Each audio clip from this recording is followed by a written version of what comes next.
CSR के लिए एक अच्छी बात और है, CSR I am from the same background. CSR in fact I am working for CSR। In fact जब इंडिया में अभी CSR एक्ट इंट्रोड्यूस भी नहीं हुआ था, उसके पहले से ही मैं CSR डोमेन में हूँ, तो मुझे पता है कि CSR के लोग कैसे सोचते हैं।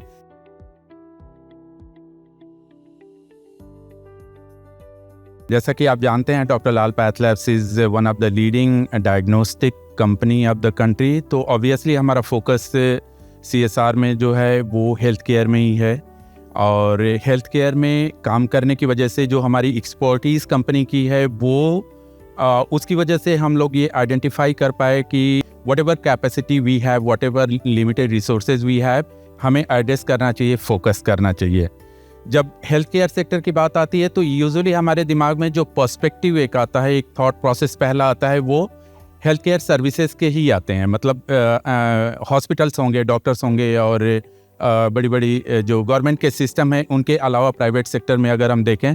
तो सर्विसेज की तरफ हमारा ध्यान ज़्यादा जाता है। एक अच्छी बात यह है हेल्थ सेक्टर के बारे में कि यहाँ जो अपॉर्चुनिटीज़ हैं हेल्थ केयर सेक्टर में लाइवलीहुड के लिए स्पेशली, तो वो नॉन निगोशिएबल हैं। No one is going to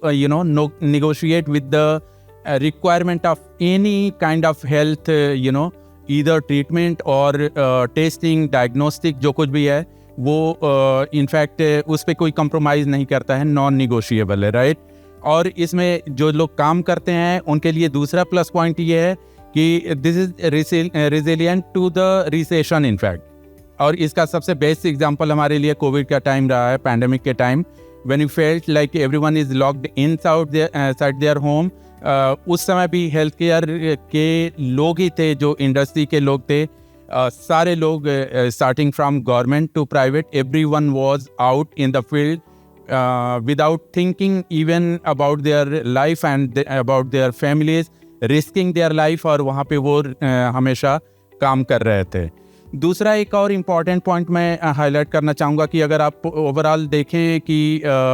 health care sector में ऑलमोस्ट 55 लाख करोड़ का कंट्रीब्यूशन है इंडियन इकोनॉमी में, लेकिन ये हैविली अगर हम देखें तो अर्बन सेंट्रिक है। मेट्रो सिटीज़ में हमारा फोकस ज़्यादा है। रूरल एरियाज़ और रिमोट एरियाज़ में सबसे बड़ा जो चैलेंज आता है वो ये कि गवर्नमेंट हेल्थ सर्विसेज पे ही रिलाई करते हैं लोग, उसी पे एक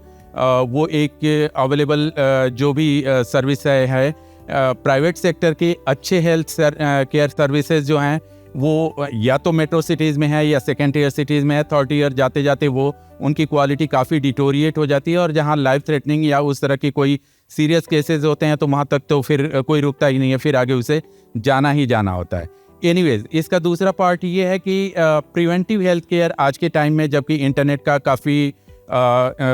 योगदान है और सोशल मीडिया एंड वैसे भी people are now more aware and alert kind of about health issues and all, तो प्रिवेंटिव हेल्थ केयर पे काफ़ी लोग फोकस करने लगे हैं, और जिसकी वजह से अगर हम देखें तो रूरल और रिमोट एरियाज़ में भी लाइवलीहुड अपॉर्चुनिटी काफ़ी बढ़ी हैं। तो अगर हम इसे 2-3 लेवल पे देखें कि जो बड़े हॉस्पिटल्स या बड़े हेल्थ केयर इंस्टीट्यूशंस हैं वो तो हमेशा बिकॉज ऑफ वेरियस रीजंस वो सिटी सेंट्रिक, अर्बन सेंट्रिक रहेंगे, लेकिन अगर एलाइड हेल्थ सर्विसेज की बात करें तो उसमें आपने बहुत सारे हम सभी लोग सेम फील्ड से हैं, सोशल सेक्टर में काम करते हैं, बहुत सारे डेटा हमारे फिंगर टिप्स पे रहते हैं, तो WHO का डेटा हो या यहाँ नेशनल फैमिली हेल्थ सर्वे का डेटा हो या और भी बहुत सारे डेटा है कि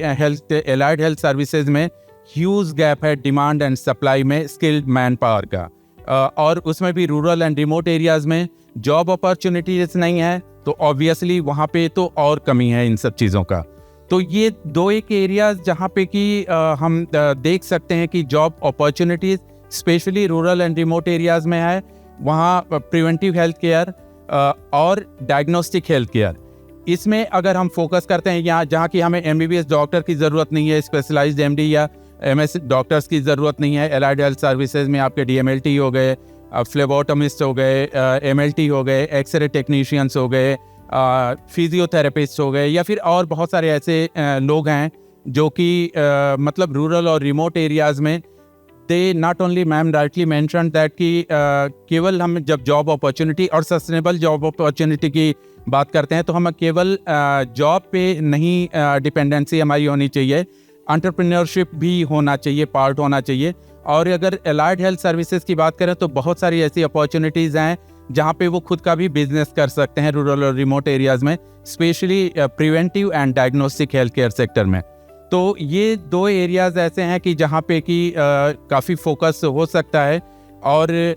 इस पे काफ़ी काम किया जा सकता है, जिसमें कि NGOs और CSR के लिए एक अच्छी बात और है। CSR, I am from the same background CSR, in fact I am working for CSR। In fact जब इंडिया में अभी CSR एक्ट इंट्रोड्यूस भी नहीं हुआ था उसके पहले से ही मैं CSR डोमेन में हूँ, तो मुझे पता है कि CSR के लोग कैसे सोचते हैं। They always think about not only quality, emotional और क्वालिटेटिव चीज़ें of course that does matter for us people like us who are from social sector, लेकिन CSR के लोगों के लिए क्वांटिटेटिव और क्वांटिफाइबल चीज़ें ज़्यादा मैटर करती हैं। स्किलिंग और वोकेशनल ट्रेनिंग की जब हम बात करते हैं, लाइवलीहुड की बात करते हैं, तो वहाँ क्लियर आपको क्वांटिफाइड इम्पैक्ट दिखता है। कितने नंबर से आप ट्रेनीज, आपने कितने लोगों को ट्रेन कर दिया, how much revenue they are generating year on year, वो बिल्कुल क्वांटिफाइड